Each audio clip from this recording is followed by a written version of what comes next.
What's going on, guys? Welcome to another episode of Ralph's Real Review, where today we are going over Cinderella. And before we get into it, I'm going to take a brief amount of time here to thank you guys because we have reached our goal. We had a goal of 25 subscribers by the time we hit Cinderella. We are at 31 as of the time of this recording. So I want to thank you guys so much for the work that you have done, for subscribing and for sharing and doing all the things, commenting as well. So thank you. I do want to take this time to also set a new goal of 50 subs, right? We want to try to double up every time we set these goals. So let's do a new goal of 50 subs. I'll think of a movie that seems like an appropriate timeline by the time we get there. But for now, thank you very much. And let's get into the review.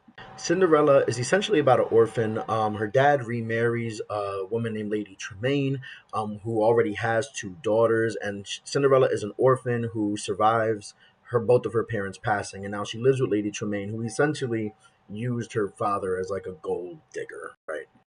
So Cinderella, like, she's at the beck and call of Anastella and Drusilla and Lady Tremaine, and she really, the only friends she has are the animals who are around her, including her dog Bruno and her mice friends and bird friends who she could speak to, and some of them could speak to her. The prince, who actually goes unnamed in this movie, some people call him Charming, even though he's never called Charming. Some people call him Henry, but he is just the prince in this movie. The prince is pretty much forced to hold a ceremony to find a bride. So all the women are invited to go, and Cinderella gets ready to go to this ball when her stepsisters kind of tear up her stuff.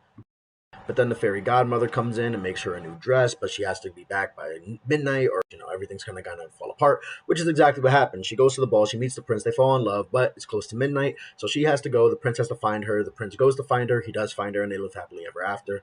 Long plot for this one. We're not in the anthology films anymore. Starting in the animation category, I do have Cinderella at number one thus far. I think clearly it is the best animated film that we have seen in terms of just the pure visuals of it.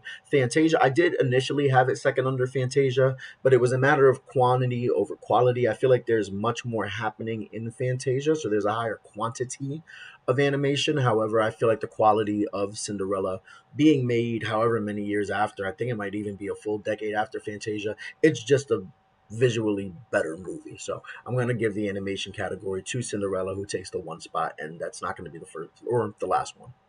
When it comes to storytelling, I have Cinderella at the number one spot, again dethroning Fantasia.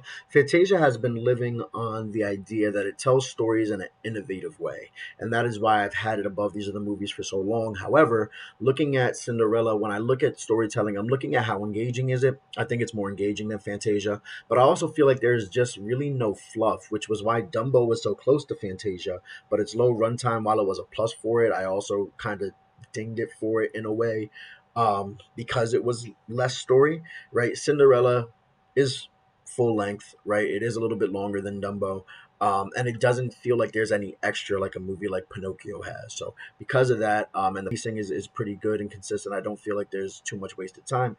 I have Cinderella at one in storytelling. When it comes to characters, I again have Cinderella in first place. Um, Pretty much the feeling I get with this movie is, if you look at Snow White as the original template for these Disney movies, Cinderella kind of takes it and takes it to another level, right? So Snow White, I feel like, is a very boring princess with not much personality. Cinderella is a variation of Snow White who has more of a personality, right? The evil queen is one thing in and of herself, but Lady Tremaine is like a different type of more relatable evil, right? So when I look at the characters that they have here, again, Cinderella is going to be hard to find a more iconic character than Cinderella.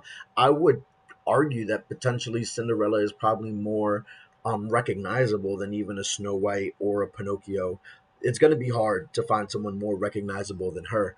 But then when you look at the side characters as well, the fairy godmother, Jack and Gus, there's just a lot going on here for Cinderella in that category, where they have strong characters and arguably the most recognizable character. So because of that, I'm giving Cinderella the top spot. When it comes to the Disney factor, I'm giving Cinderella the top spot. Again, I didn't even realize I had so many number ones on it when I made the list, but Cinderella is at number one when it comes to the Disney factor, and it's because of what I just said. I look at the fact that Snow White created what the Disney princess was at that time. And the Disney princess has been recreated and rebranded throughout history. Cinderella was the next Disney princess, but she also took the template and made it more personable. And that's me talking like however many years it's been since the release of this movie, right? Yeah, like she's taken the template and she's improved upon it, right? And this feels like more of the classic Disney that we're used to seeing as opposed to a Snow White, which still feels a little bit dark and feels a little bit weird. This feels like classic Disney, and I think that this reinvented the template for what Disney movies are supposed to be, which is why right now it's number one in Disney Factor. When it comes to the music, I do have Cinderella at number two on the list. This is the first time it's not at number one, and you could argue that it should be at number one. I would say that it's right under Pinocchio. I would say that Pinocchio has When You Wish Upon a Star, which is the highest of the highs. I would say the highest of the highs in Cinderella is probably Bibbidi Bobbidi Boo, which, like, I'm not going to say that they're neck and neck because I don't think that they are. But they're close enough. And then it comes down to the strength of the rest of the music, right? Which you have, So This Is Love, and what's the other song? A Dream Is a Wish Your Heart Makes. That's what I was thinking of. So there are some other strong songs in Cinderella, but there's also other strong songs in Pinocchio as well. So the way I view it, it is neck and neck between the two, but because When You Wish Upon a Star is actually like the Disney anthem and it's that close with the rest of the music, I'm going to go ahead and give the slight nod to Pinocchio, and Cinderella does sit at two. Now we're going to get into box office success, and I made a what I believe is a pretty interesting decision here by putting Cinderella at four, even though it was outgrossed by the number five movie Bambi by about $50 million. And the reason why I did that, because that's adjusted for inflation, right? So the original numbers might be even closer than that. But the importance of the financial success of Cinderella was so much bigger than what it was for Bambi at that time. That I feel like that $50 million is enough to just move it, right? Not to overcome a $100 million difference with the next movie on the list, right? But enough to overcome that. And the reason that I say that is at this point, there were people at the time who felt that if Cinderella, first of all, they took a financial risk, right? It was an expensive movie at the time to be made, especially with the status of the company. People felt that if Cinderella flopped, that could have been the end of the company, period. Okay. And because it was not just not a flop, it was so financially successful. At that point, it was the most successful movie since Dumbo, um, in terms of what it brought back for the company, right? That it allowed Disney to not only continue its animation division and kind of bring back its animation division, but also continue to expand in other areas, right? Such as the Florida Project, such as television, such as setting up its own distribution. So it's not necessarily relying on RKO, right? So the importance of the financial success of Cinderella is enough to make me overlook that $50 million difference and just flip flop it with Bambi, who did technically outgross it. And I'm going to use that as a segue into the historical significance category, where I do have Cinderella right under Snow White.